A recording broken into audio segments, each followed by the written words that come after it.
मेरे बहुत सारे यादव फ्रेंड हैं। मेरा एक पहला कॉमन सवाल होता है जो इनसे भी कर रहा हूँ, कौन से वाले यादव, ललाई सिंह वाले यादव या कृष्ण जी वाले यादव, कौन से वाले यादव? नहीं, आपने मेरा परिचय जो दिया उसमें तय हो गया कि मैं तो ललाई सिंह वाला। लेकिन ऐसा नहीं है कि बटे हुए हैं यादव। जानते हैं इस देश में जैसे दलितों में भी ऐसा नहीं है कि पूरे देश के 15% दलित एकदम बाबा साहब के सपनों का भारत बनाने पे लगे।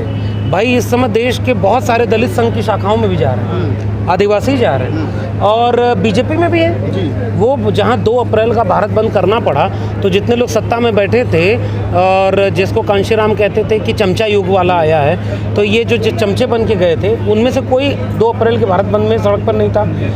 5 मार्च का भारत बंद जो रोस्टर पर हुआ था उस पर कोई नहीं आया, वो तो सत्ता के लोग थे।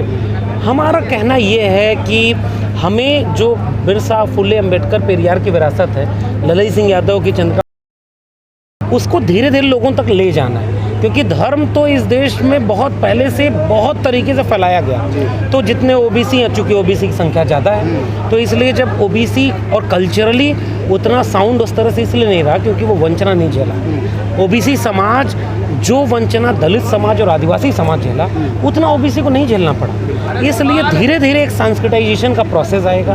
धीरे धीरे बाबा साहब को भी इस देश में लागू करने में, किताबें छापने में, जन आंदोलन का चेहरा बनाने में 40 साल लगे। 1950 में भारत आज़ाद हुआ, 1980 के आसपास पहली बार पब्लिकेशन आया उनका, समग्र प्रकाशन। 90 में भारत रत्न बिना जन आंदोलनों में मान्यवर कांशीराम लेकर के पूरे भारत में खड़े हुए। 50 साल तो वहाँ लगा, थोड़ा यहाँ लगेगा। ललाई सिंह यादव भी आएंगे, चंद्रिका प्रसाद जिज्ञासु आएंगे, जगदेव बाबू आएंगे, रामस्वरूप वर्मा आएंगे, लोहिया आएंगे। ये सारे मिल करके ओबीसी समाज में अब सब कांवड़ लेके नहीं जा रहे। हाँ, लेकिन ओबीसी शिकायत हम लोग इसलिए ज़्यादा करते हैं कि आपकी जिम्मेदारी ज़्यादा है, संख्या ज़्यादा है। और जिस दिन आप अगर सांस्कृतिक तौर पर सजग हो जाएंगे, पूछिए सवाल। मैं तो उनसे ये कहता हूँ कि तुम कृष्ण की पूजा करते हो, करो, मेरे सवाल का जवाब दे दो कि अगर तुम 52% हो 31 की जनगणना में और तुम छत्री भी रहे, छत्री वो लोग इसलिए भी कहते हैं क्योंकि उनके राजवंश रहे, तो हम एकदम शूद्र नहीं हैं, मान लिया नहीं है शूद्र, तो जज क्यों नहीं बने, वकील क्यों नहीं बने, प्रोफेसर क्यों नहीं बने, ये गंगा जल से क्यों धुलवाया उनका अखिलेश यादव का आवास। जब कर्पूरी ठाकुर ओबीसी थे, बिहार में मुख्यमंत्री थे, राम नरेश यादव ओबीसी थे, यूपी मुख्यमंत्री, और दिल्ली से किसने नारा बनाया?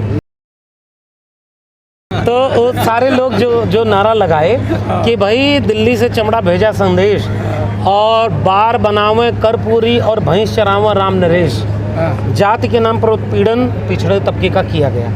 अब यादवों में, अब देखिए अभी आपके बीच में आए थे ना जहां हम लोग खड़े हैं, गाजियाबाद बार एसोसिएशन के नाहर सिंह यादव जी बाबा साहब पर कार्यक्रम कर रहे हैं। और अब देखिए देश बदल रहा है। राहुल जी, हमने दिल्ली विश्वविद्यालय में जब बिरसा, फुले, अम्बेडकर, पेरियार का नारा लगाया ना, तो ओबीसी, दलित, आदिवासी, पसमानदा, महिलाएं, ये बहुजन एका बनाई थी हमने, और वो बन रही। पश्चिम का यादव आपको कहता है कि असली यादव है? नहीं, पश्चिम का ऐसा भी नहीं है। पश्चिम में बहुत जगह वो मुझे बुला चुके हैं, सारे लोग एक जैसे नहीं हैं। हाँ, पश्चिम में क्या है ना कि थोड़ा सा ज़मीन ज़्यादा है, पैसा है, संपन्नता है, वो वंचना उस तरह झेले नहीं ना जाति के नाम पर है। तो इसलिए धीरे धीरे हमें ये समझाना होगा, जब ज़मीन की कीमत घटती जा रही है, बिजनेस व्यापार चौपट होता जा रहा है, तो आप भी देखेंगे कि अच्छा आप तो ताकतवर थे, लेकिन देश चलाने में आप कहाँ हैं?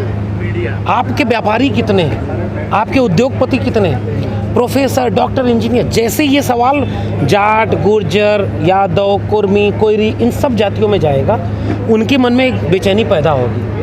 बिक रहा है सब, पूरा देश जब बिक रहा है तो बिकेगा उनका भी भविष्य। सर वो तो कह रहे हैं, लेकिन धर्म तो बच रहा है, मंदिर बच रहा है, मंदिर की राजनीति हो रही है, गाय की राजनीति हो रही है, वो वहाँ मस्त है, उसको जो आप कह रहे हो उसकी ज़रूरत ही नहीं है। मैं अभी भी कह रहा हूँ कि देखिए, धर्म के नाम पर हिंसा करने वाला बहुत गरीब कमज़ोर तबका नहीं है। एक बीच का वर्ग ऐसा है जिसका पेट भरा हुआ है, उसको कुछ पैसा दे करके हिंसा करवाई जाए। जिसके पास कुछ नहीं है खोने को ना, वो पेट भरने के लिए मजदूरी करने जा रहा है। उसमें दलित, पिछड़े, आदिवासी सब हैं, सवर्ण भी थोड़े थोड़े हैं। और जो बहुत ताकतवर हैं, उनके बच्चे विदेश में पढ़ रहे हैं, उनके बच्चे हिंदू धर्म बचाने नहीं जाते। वो तलवार लेकर के मस्जिद पर अटैक करने के लिए बहुत ऊपर के वर्ग के, नीचे के वर्ग के लोग नहीं हैं। ये जो बीच में एक तबका ऐसा है जिसका थोड़ा सा पेट भरा है, थोड़ा खाली है, जिसको थोड़ी सी शिक्षा मिली है और पूरी तालीम नहीं मिली, जिसको बिरसा, फुले, अम्बेडकर का नाम जानता है लेकिन उससे ज़्यादा राम और कृष्ण को जानता है। धीरे धीरे अब एक समय आएगा धर्म पर। अच्छा, दूसरी बात क्या है, नफरत का काम हमेशा आसान होता है। धर्म के नाम पर नफरत फैलाना, अंधविश्वास फैलाना आसान काम है। तर्क और विवेक का काम है बिरसा फुले अम्बेडकर पेरियार का, ललई का। बहुजन राजनीति को कहाँ देखते हो? बहुजन राजनीति हाशिए पे है, बिल्कुल हाशिए पर नहीं है। वो चाहे तेजस्वी यादव हो बिहार में, चाहे यूपी में हम मायावती की बात कर लें, अखिलेश की बात कर लें, सब टुकड़ों में। देखिए, मैं बचता हूँ इन लोगों पर टिप्पणी करने से, नेताओं पर, क्योंकि मैं जब कहता हूँ कि नेताओं पर टिप्पणी क्यों नहीं कर रहा हूँ, तो बाबा साहब अपने जीवन में ढंग से कोई चुनाव जीत नहीं पाए थे। तो इसका मतलब ये नहीं कि बाबा साहब क्या थे, इसको आप नहीं समझेंगे। लोहिया उस तरह के कोई पॉपुलर लीडर नहीं थे, एक आध दो बार चुनाव जीते, फिर तो उनकी पार्टी का क्या हश्र होगा। राजनीति एक बात है, सत्ता मिले आपको।